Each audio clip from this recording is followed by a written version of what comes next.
কলকাতা টিভির খবরের জের। কলকাতা টিভিতে খবর সম্প্রচার হয়েছিল যে ৪ঠা মের পর নাসির মোল্লা তিনি কিন্তু ঘরছাড়া হয়েছিলেন, তিনি কিন্তু বুথ সভাপতি ছিলেন। এই খবর সম্প্রচার হয় কলকাতা টিভিতে এবং তারপরেই বিজেপির যারা কার্যকর্তারা রয়েছেন তারা কিন্তু এই নাসির মোল্লার সাথে যোগাযোগ করেন এবং তাকে ঘরে ফিরিয়ে আনার ব্যবস্থা করেন।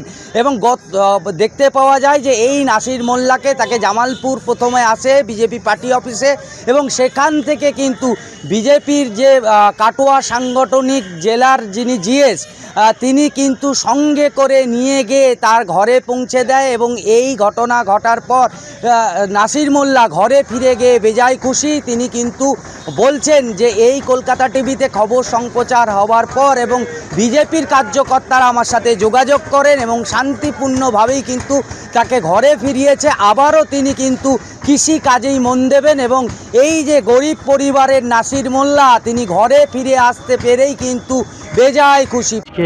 আমরা তার সঙ্গে যোগাযোগ করি প্রথমে, তো সে যতদূর সম্ভব আউসগ্রাম মনে হয় চলে গেছিল। যাক, তাকে বলেছিলাম যে ফিরে আসার জন্য, তো সকালবেলা ফিরে এসে আমাকে ফোন করে। তো সে মতো অবস্থায় আমি বাড়ি থেকে বেরিয়েই ওনাকে নিয়ে ওনার বাড়িতে পৌঁছে দিয়ে গেলাম।